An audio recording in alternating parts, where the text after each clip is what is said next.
नमस्ते, बहुत स्वागत है आप सभी का न्यूज इंडिया पर। मैं हूं आपके साथ नीतू गुप्ता। राजधानी दिल्ली से बह रही यमुना नदी राजनीति का अहम मुद्दा हो गई है। वक्त वक्त पर नदी में बनने वाले झाग ने लोगों का ध्यान अपनी ओर आकर्षित किया है। ऐसे में एक बार फिर यमुना नदी में जहरीले झाग को देखकर लोगों की चिंता बढ़ गई है। यमुना का पानी इस स्तर तक प्रदूषित हो सकता है, ये हर किसी के लिए चिंता का विषय हो गया है। जानकारों की माने तो यमुना नदी में प्रदूषण के पीछे अशोषित सीवेज और डिटर्जेंट जिम्मेदार है। हालांकि इस बीच विश्व पर्यावरण दिवस के मौके पर न्यूज इंडिया की टीम ने यमुना के मौजूदा हालात का जायजा लिया। ये पूरी रिपोर्ट आपको दिखाते हैं। ये एक बहुत व्यापक समस्या है और बहुत चीज़ों से जुड़ी हुई समस्या है। नदियों की पूजा करते हैं लेकिन नदियों का ध्यान नहीं रखते। फाइन लगाना पड़ेगा, जुर्माना होना पड़ेगा, तभी जाके ये काम खत्म होगा। जितने भी इसकी झाग हैं उसमें सारी गंदगी और सब तरीके की गैसेस और बहुत सारी बीमारियों के जीवाणु इसके अंदर मौजूद हैं। हर आदमी एक दूसरे पर कहता है, लोग कहते हैं वो कर रहा है। तो ये जो आरोप प्रत्यारोप की बात है ना, इसकी वजह से अपना अपना रोल प्ले करें तो काफ़ी हद तक हम नदियों को साफ रख सकते हैं।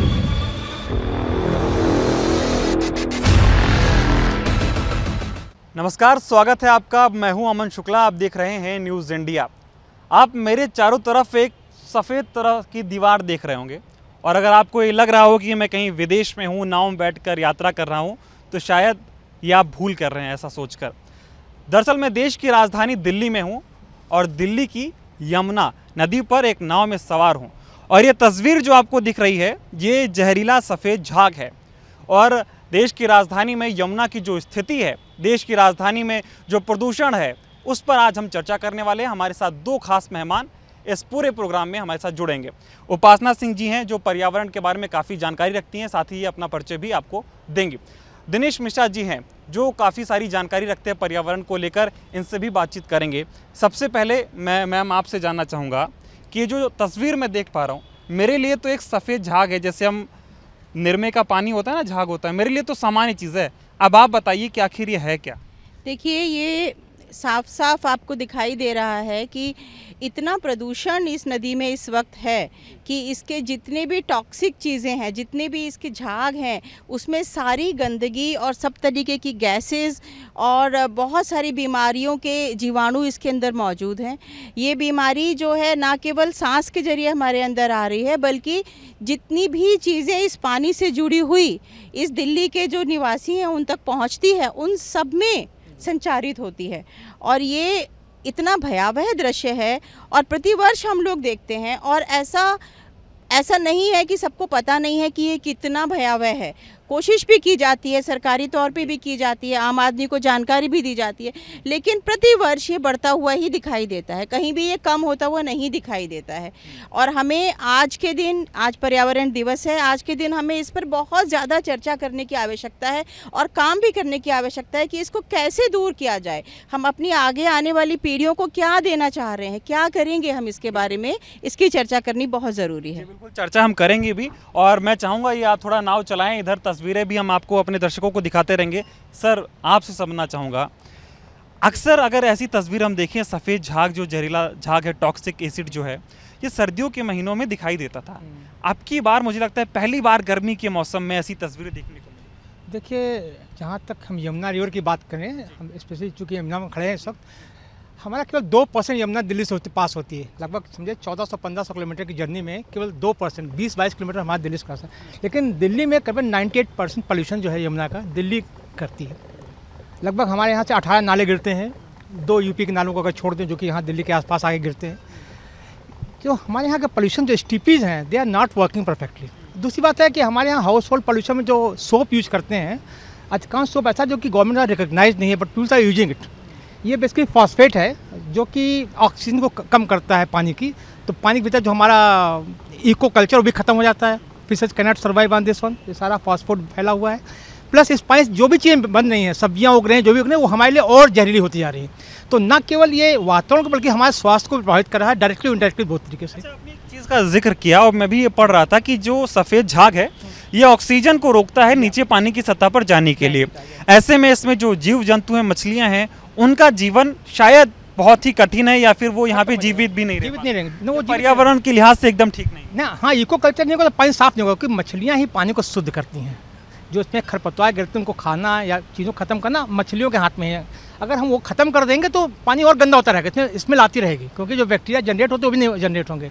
तो ये पूरे इको कल्चर खत्म होता है। There nothing can survive below this surface, क्योंकि एक तरह का सोप है, जैसे सोप कवर करता है, नहीं पूरी कवर कर देता है। तो इसका दो ही तरीका होता है, तो एक तो पहली बात हम नालों को रोकें गिरने से, स्टीपी लगाएं, प्लान करें, प्लस नदियों में जब तक फ्लो नहीं होगा, क्योंकि फ्लो होने से भी काफ़ी इसका असर कम हो जाता है। दोनों चीज़ें काम करेगा। अगर हम नालों को साफ करके इसमें पानी डालेंगे तो एक तो पानी का फ्लो बढ़ेगा, पोल्यूशन रुकेगा, प्लस ये भी दूर होगा। तो हमारे पास सोल्यूशन वही, जो प्रॉब्लम वही सोल्यूशन है। हमारे नाली हमारी प्रॉब्लम, हमारे नाली हमारे सोल्यूशन है कि अगर हम नालों को साफ करके उनका पानी इसमें डालते रहें तो हमारा वाटर का फ्लो बढ़ेगा, यहाँ का वाटर बढ़ेगा और पानी तेज़ी से साथ बहेगा। तो नाले साफ भी होंगे, ये होगा भी नहीं, जो होगा भी हो, चूँकि बहाव होता है तो हमेशा फॉस्फेट खत्म हो जाता है धीरे धीरे। लेकिन अगर नालों का पानी इसमें गिरता रहेगा, नालों में क्या होता है, सीवर का पानी होता है, हम जो दिन भर पानी इस्तेमाल करते हैं, चाहे वो टॉयलेट का हो या फिर और तमाम हम बात करें, पानी यहाँ आता रहेगा तो कैसे सफाई होगी? और फ्लो तो बन ही नहीं पा रहा है क्योंकि पानी की कमी। बिल्कुल पानी की कमी है, क्योंकि पीने का पानी भी गंगा से ही, यमुना से ही निकलता है, नदियों से निकलता है और वही लोगों के घरों में पहुंचाया जाता है। तो सबसे बड़ी बात यह है कि या तो हम इस चीज़ पे फोकस करें कि नालियों को किस तरीके से सुव्यवस्थित ढंग से ऐसी जगह पर गिराया जाए जिससे कि वो पानी इस नदी में आके ना मिले।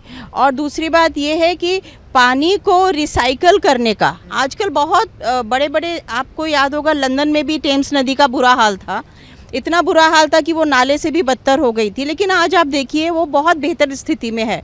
तो क्या हमारी देश की सरकार, हमारे देश की जो कानून व्यवस्था है वो इस तरफ ध्यान नहीं दे सकती है? क्या वो नहीं इसको ऐसा कर सकती है? बिल्कुल कर सकती है, मगर यहाँ पर क्या है कि मुझे ऐसा लगता है शक्ति की कमी है और संसाधन तो हमारे पास है ही है, लेकिन हमारी जो व्यवस्था है वो शायद नदियों की दशा पे ज़्यादा गंभीर नहीं है। और हम लोग भगवान भरोसे रहते हैं कि जब बरसात होगी, पानी बरसेगा, भगवान अपने आप नदी को साफ कर देगा। और आप यकीन मानिए ऐसा ही हर साल होता है, ऐसा ही हर साल होता है कि बारिश होती है, बाढ़ आ जाती है तो पानी आता है और यमुना साफ़ हो जाती है, लोग खुश हो जाते हैं। लेकिन ये सॉल्यूशन नहीं है और सरकार को इसकी तरफ ध्यान देना चाहिए। बड़े बड़े रिसाइकलिंग प्लांट बनाने चाहिए।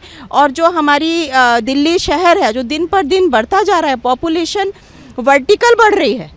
सबसे बड़ी समस्या ये है कि 100-100 मंजिला 200-200 मंजिला जो हमारी इमारतें बन रही हैं, उनका जो वेस्ट है, वाटर वेस्ट, वो प्रतिदिन बहुत ज़्यादा बढ़ता जा रहा है।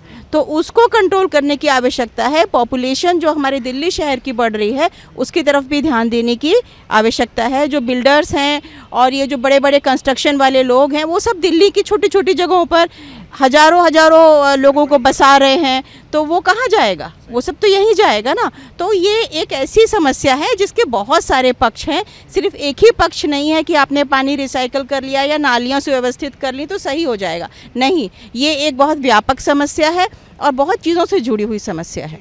बात करेंगे थोड़ा, मैं आपसे चाहूँगा कि आप थोड़ा किनारों की तरफ ले चलें, उधर भी हम तस्वीरें दिखाएंगे। एक, चूँकि हम बात कर रहे हैं यमुना नदी पर हैं, जो हवा आ रही है आप भी महसूस कर पा रहे होंगे कितनी गंद है हवा में और कितनी दिक्कत है। और अभी मैं देख रहा था यहाँ पे जो पिलर्स बने हुए हैं इसके नीचे तमाम कूड़े, और वो जो पानी जैसा आप जिक्र भी कर रहे थे, पानी इकट्ठा हो जाता है तो सड़ने लगता है और उसकी महक जो है वो काफ़ी दूषित है। और ये जो हवा जाती है, लोग जो यहाँ पे रह रहे हैं, उनके घर हैं, कितनी परेशानी होती है। एक्चुअली जो भी हवा इससे पास होती है वो बीमारियों के साथ में लेके जाती है। पानी की बीमारी अपनी है, इसका तो हवा की बीमारी वो भी साथ साथ जा रही है। तो ये स्वास्थ्य पर सबके प्रभाव डालता है, न केवल आसपास, बहुत दूर दूर तक प्रभाव डालता है। ऐसा नहीं लगता कि हवा यहीं जाकर रुक जाती है, तो पूरे दिल्ली में घूमती रहती है। तो इसके लिए अब लोगों में भी जागरूकता की कमी है। सही कहा जाए, सरकार को भी कुछ ध्यान रखना चाहिए, लोगों को भी ध्यान रखना कि जैसे अब आप कहें कि इसमें लोग प्लास्टिक ऐसा सामान फेंक जो कि ख़त्म नहीं होता पानी में, उनको रोकना चाहिए। लेकिन किसी को केयर नहीं है, पूजा करने आएंगे लोग प्लास्टिक के साथ साथ फेंक देंगे। चलिए एक हद तक फूल फेंका, मान सकते हैं, चलो फूल भी तो यहाँ सर्वाइव नहीं करता, मछलियाँ नहीं। वहाँ पे मैं आपको चाहूँगा मेरे कैमरा पर्सन दिखाएं, अगर उधर देखिए, हम अगर तस्वीरें देखें तो वहाँ पे जो पानी में जलकुंभी होती है वो हमें दिखाई दे रही है और कूड़ा एकदम आके वहाँ पे फंस गया इकट्ठा। यही एक चीज़ है। एक तो पानी के फ्लो को रोकता है, पानी को कवर करता है, इको कल्चर ख़त्म करता है, ये सब कुछ डिस्ट्रॉय करता है। केवल यही जो हम बेसिक प्रॉब्लम कहें कि हमें पानी को नदी में डालने के पहले उसको पूरी तरह ट्रीट करना चाहिए, डालना चाहिए, नदियों के प्रभाव को कुछ बढ़ाना चाहिए और लोगों में जागरूकता करनी चाहिए कि भैया नदियों पर ध्यान रखें, नदियाँ उनके जीवन से होगा। सवाल ये है, कहा जाता है प्लांट लगाए जाएंगे, प्लांट भी बिजली से चलेंगे और जो प्लांट लगे भी हुए हैं वो देखिए कितने सुचारू रूप से चल रहे हैं। और यहाँ पे जितना आप इधर आ जाएंगे पुल के नीचे, देखिए पानी कितना काला होता जा रहा है। और एक तो यमुना को लेके एक जिक्र किया गया था, जब भगवान श्री कृष्ण थे तो कहा गया था कि उसमें वो काला नाग आया था, उसका वध श्री कृष्ण जी ने किया था। लेकिन अभी ये जो काली यमुना हो चुकी है, इसको खत्म कौन करेगा और कब होगी, ये सवाल है। देखिए, इसके लिए तो हम सबको मिलकर प्रयास करना पड़ेगा, सरकार को भी करना पड़ेगा, जनता को करना पड़ेगा। हमें भी ध्यान रखना पड़ेगा। हम नदियों की पूजा करते हैं लेकिन नदियों का ध्यान नहीं रखते। हमारे यहाँ एक चीज़, हम जिसकी पूजा करते हैं उसका खुद ध्यान नहीं रख रहे हैं। हम नदियों की पूजा करते हैं, नदियों में खुद कूड़ा फेंकते हैं। नदियों में कहा गया साबुन मत यूज कीजिए, हमारे यहाँ शास्त्रों में लिखा गया नदी में साबुन लगा के नहीं नहाना चाहिए, लेकिन अभी भी आदत वही है, लोग साबुन लगा के नदियों में नहाते हैं। कहीं और बात भी कर रहा था तो उन्होंने कहा ये जो झाग है, कई लोग हैं जो धोबी घाटों पर कपड़े धुलते हैं और उसका जो पाउडर होता है वो सारी चीज़ें यहाँ पे आती हैं, और जो हम घर में नहाते हैं वो जो मैला है उसकी वजह से ये झाग, वही ये बेसिकली फॉस्फेट है, साबुनों से निकलता है। साबुन का जो मिसयूज हमारे यहाँ होता है, एक तो नॉन स्टैंडर्ड साबुन यूज होता है, दूसरी बात हमारे यहाँ इतना अधिक यूज होता है, ट्रीट भी नहीं होता है, वो सारा फॉस्फेट जमा होता जा रहा है। तो अगर हम, पहली बात तो हमारे यहाँ की है कि हम अपने घरों से ही केयर नहीं करते ना, सेविंग के लिए कैसे करना है, पानी को वेस्ट। दिल्ली में मैक्सिमम पानी वेस्ट होता है, दिल्ली के लोगों की आदत है पानी वेस्ट करने की। दिल्ली में पर कैपिटल मैक्सिमम पानी वेस्ट होता है हिंदुस्तान में। तो हमारे यहाँ तो पानी की बर्बादी वैसे ही होती है। अगर उसी पानी को हम पहले सेव करके वहीं रिसाइकिल करते हैं बड़े बड़े टावर्स में, बड़े बड़े कमर्शियल कॉम्प्लेक्सेस में, तो शायद इतना अधिक हमारे यहाँ पे ये सब ना हो। चलिए उधर ले चलिएगा, उधर उस साइड किनारे पे ले चलिएगा, उधर तमाम खेत हैं, उनके बारे में बातचीत करेंगे। मैम, अभी सर ये जिक्र कर रहे थे कि जो घरों से पानी आता है, चाहे वो साबुन हो, हम नहाते हैं, या फिर जैसे हमने अभी जिक्र भी किया था, क्या ऐसी चीज़ें लानी चाहिए कि वो पानी नदियों में आए ही ना, उसको कहीं और सप्लाई किया जाए, कहीं और ट्रांसफ़र किया जाए? क्योंकि अगर ऐसे ही गंदे नाले का पानी यमुना में आता रहा तो मुझे लगता है आप कितनी भी कोशिश करें ये साफ़ नहीं हो सकता। बिल्कुल आप ठीक कह रहे हैं। इसके लिए तो बड़े लेवल पे जो म्यूनिसिपैलिटी है दिल्ली की, उनको काम करना पड़ेगा। उनको एक ऐसा प्लान बनाना पड़ेगा जिसमें कि हर जगह, हर एरिया के पानी को, जो सीवेज का पानी है, उसको रिसाइकल करने के प्लांट वो लोग लगाएं। और आपने जैसे कहा कि बिजली की कमी है, तो मैं ये कहना चाहूँगी आजकल तो बहुत ज़्यादा लोगों का जोर है, सरकार का भी जोर है कि बिजली का जो एक सब्स्टिट्यूट है, सौर ऊर्जा है, या जो हवा से भी आजकल बिजली बनती है, वो सारी चीज़ें। सौर ऊर्जा तो आजकल बहुत ज़्यादा है, सरकार इसके लिए सब्सिडी भी दे रही है और बढ़ावा दे रही है, तो क्यों नहीं उसको सरकारी तौर पर प्रमोट करते और उसका इस्तेमाल करके और पर्यावरण को बचाने के लिए। आप तस्वीर भी हम आपको देखेंगे, यहाँ से ऊपर से पानी आ रहा है, क्योंकि ये जो शायद ये जो पाइपलाइन है जो शहरों से आती है वो लीक कर रही है और वो पानी यहाँ पे गिर रहा है, और ये शायद ये जो यहाँ पे लोहा भी लगा है उसके भी लिए हानिकारक है। या ये हमारे यहाँ ध्यान नहीं आता, हमारे पाइपलाइन बहुत पुरानी हो गई है, उनकी मेंटेनेंस नहीं होती है, सप्लाई लाइन में बहुत बार फॉल्ट आता है। कई बार लोग कहते हैं हमारे घर में पानी गंदा आ रहा है, ये सब इसी कारण है। तो हम पाइपलाइन केयर करते नहीं, जगह जगह लीक कर रही है, वहाँ पे दूसरी चीज़ें मिल रही उसमें से। तो ये तो कॉमन प्रॉब्लम हमारे लोगों में सिविक सेंस नहीं है, ना मेंटेनेंस डिपार्टमेंट में सिविक सेंस है, ना लोगों में ऐसा है कि लोग कंप्लेंट करें। हमारे लोग भी हल्का सा आलस करते हैं, इसके आवाज़ नहीं उठाते हैं। शायद लोग आवाज़ उठाए, सरकार को सुनना पड़ेगा ही। प्लांटों की बात हो रही है, क्या लगता है कि हमारे देश में अगर ऐसे प्लांट लगाए जाएं तो हमारे पास कितनी क्षमता है कि हम अपनी उन नदियों को पहले की तरह कर सकते हैं, या फिर शायद ये सपना होगा कि चाहे वो यमुना है या फिर गंगा है, वो कभी पहले जैसे हो पाए? नहीं, ये हो सकती है अगर हम दो तरफ प्रयास करें। एक तो प्लांट लगाएं, दूसरा हम लोगों को जागरूक करें। अगर लोग नहीं जागरूक हैं तो प्लांट कुछ नहीं कर पाएगा, क्योंकि अगर नदी में डायरेक्ट गंदगी करेंगे तो प्लांट क्या करेगा? प्लांट तो बाहर से आने वाले को आप साफ कर सकते हैं, जो लेकिन नदी में डायरेक्ट गंदगी जो फेंक रहे हैं उसको तो आप प्लांट नहीं कर सकते। तो आपको नदी में, तो लोगों को जागरूक करना पड़ेगा, प्लस सरकार पे दबाव डालना पड़ेगा, इन सब चीज़ों को रोका जाए। हमारे STP प्लांट चलें, देखा जाए कि जो लगे हैं वो भी चल रहे हैं कि नहीं चल रहे हैं पूरी क्षमता से। और एक ध्यान रखें, हमारी जो पॉपुलेशन, नदियों के किनारे जो पॉपुलेशन एक्सप्लोजन हो रहा है उसको भी हमें कंट्रोल करना पड़ेगा, क्योंकि बहुत ज़्यादा पॉपुलेशन होकर नेचुरली हमारे प्लांट उतना सर्वाइव नहीं कर पाएंगे। हमारे प्लांट की एक लिमिट है। तो ये कई फ्रंट पे हमको काम करना पड़ेगा। लोगों को जागरूक कीजिए, पॉपुलेशन में कुछ कंट्रोल कीजिए नदियों के आसपास में, डेवलपमेंट को देखिए, नदियों के पास में जो डेवलपमेंट हो रहा है should be suitable to the rivers. Plus हमारे जितने भी STPs हैं उनको देखिए रन कर रहे हैं प्रॉपर नहीं। इन सब फ्रंट पे एक साथ काम करेंगे तब, ऐसा नहीं है, हो सकता है, इसमें कोई बहुत असंभव बात नहीं है, ऐसे कोई ऐसी चीज़ नहीं इसको कहा जाए कि नहीं हो सकता है, बहुत आराम से हो सकता है। लेकिन अगर सब मिलकर प्रयास करेंगे तब। हमारे यहाँ एक्चुअली सब मिलकर के प्रयास, सब एक दूसरे पे आरोप लगाते रहते हैं, हर आदमी एक दूसरे पे कहता है, लोग कहते हैं वो कर रहा है, कोई कहता है पुजारी कर रहे हैं, कोई कहता है भक्त कर रहे हैं, कोई कहता है सरकार कर रही है, कोई कहता है लोग। तो ये जो आरोप प्रत्यारोप की बात है ना, इसकी वजह से अपना अपना रोल प्ले करें तो काफ़ी हद तक हम नदियों को साफ रख सकते हैं। देखिए उधर तस्वीर दिखाता हूँ, पानी पूरा एकदम फ्लो में आ रहा है और एकदम काला पानी है, और जो कूड़ा है उसमें वो वहीं पे फंस जा रहा है, उसके बाद में बाकी पानी यहाँ पे आता है और एकदम किनारों पे आपको चारों तरफ इस यमुना नदी में गंदगी ही गंदगी दिखाई देगी। जब हम यमुना की बात करते हैं दिल्ली में, और अभी सर ने कहा राजनीतिक पार्टियाँ भी एक दूसरे पर बात करती रहती हैं कि भाई उन्होंने नहीं किया उन्होंने किया, एक ये भी सवाल खड़ा होता है कि दिल्ली में जो यमुना गंदी है इसका कहीं ना कहीं एक कारण हरियाणा से जो औद्योगिक कचरा आता है, क्या मानती हैं इसको, कितना सही? नहीं, देखिए जो नदियाँ होती हैं उनकी कोई सीमा नहीं होती है, वो हर स्टेट से गुजरती हैं और हर एक को अपना वरदान देती हुई चलती हैं। अगर आप इसको स्टेट में बांधेंगे तो वो बहुत मुश्किल हो जाएगा। और जैसा कि अभी मिश्रा जी ने कहा कि यहाँ का 98% जो कचरा है यमुना में दिल्ली से आता है, तो हम हरियाणा को तो दोष दे ही नहीं सकते हैं, क्योंकि सबसे ज़्यादा पॉल्यूट तो दिल्ली वासी कर रहे हैं।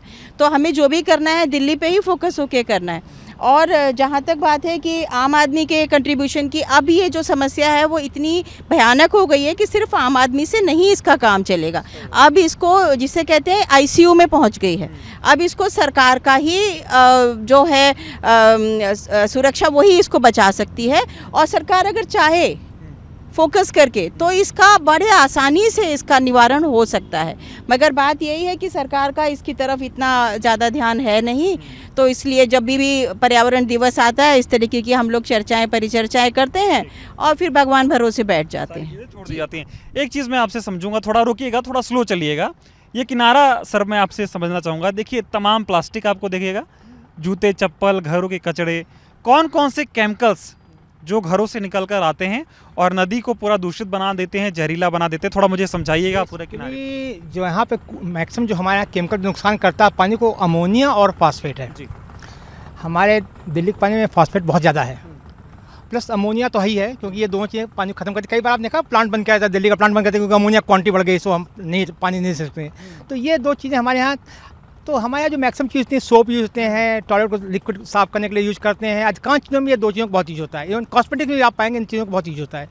तो जैसे जैसे लोग मॉडर्न बनते जा रहे हैं वैसे वैसे इन चीज़ों का यूज़ बढ़ता जा रहा है, और ये चीज़ें नदी में डायरेक्ट पूरा ऐसा लग रहा है कि हम किसी उसको बर्फ़ को चीर कर आगे निकल रहे हैं। और ये देखिए कूड़ा आपको तस्वीरों में दिख रहा होगा, वहाँ पे आपको नीले रंग की पन्नी दिखेगी, पूरा झाग है और पानी एकदम काला हो रखा है, पूरा गंदा हो रखा है। यहाँ ये तो बताया कि नदियों में जो लोग कूड़ा फेंकते हैं ना, उसको रोकना बहुत ज़रूरी है, अदरवाइज वो तो हमारे एसटीपी प्लांट में नहीं कर पाएंगे। कूड़े की बात हो रही थी और अभी मैम ने भी जिक्र किया इस बात का कि दिल्ली की आबादी बहुत बढ़ गई है, लोग बड़ी बड़ी इमारतें बना ली है, लोगों ने बड़े बड़े बहुमंजिला मकान बने हुए हैं, ऐसे में आबादी बहुत बढ़ गई है। और कूड़े का जिक्र ये कहा जाता है कि भाई कूड़ा खुले में मत फेंकिए, कूड़े को आप कूड़ेदान में डालिए, हरा कूड़ा अलग और जो दूसरा पन्नी वगैरह है वो आप अलग डालिए।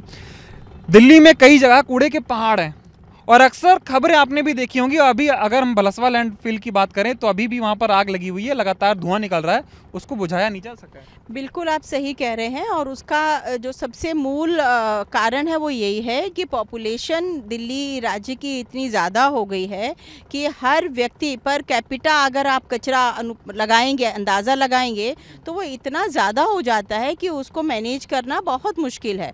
और उसके लिए एक पूरा फोकस जिसे कहते हैं एक्शन प्लान चाहिए, और वो होता नहीं है। तो हर जगह क्या होता है, आप थोड़ी दूर पे जाइए लैंडफिल मिल जाएगा, कूड़े इकट्ठे मिल जाएंगे, और फिर उनसे क्या होगा कि कीटाणु होते हैं, बीमारियां होती हैं। आप देखिए जो कोरोना हुआ या जो अभी मलेरिया होगा, बरसात में कितनी बीमारियां शुरू हो जाती हैं। उसकी वजह यही है गंदगी, और हवा में कीटाणु, पानी में कीटाणु, और उसकी वजह से सारी जनता को जो है उसका जो हानि है वो उठानी पड़ती है। तो यमुना को साफ करने के लिए कई दावे, कई वादे, कई प्रोजेक्ट्स आते हैं, लेकिन यमुना मैली की मैली ही दिखती है। और अब देखना यह है कि अब आगे क्या वाकई सरकार यमुना को लेकर कोई नया प्रोजेक्ट लाएगी और सिर्फ प्रोजेक्ट धरातल पर नजर आएंगे या फिर कागजी कार्रवाई में ही ये प्रोजेक्ट नजर आएंगे, ये देखने वाली बात होगी। यानी कुल मिलाकर कहा जा सकता है कि यमुना आखिर साफ कब होगी। फिलहाल इस खास पेशकश में अभी के लिए बस इतना ही। अब बने रहिए न्यूज़ इंडिया के साथ।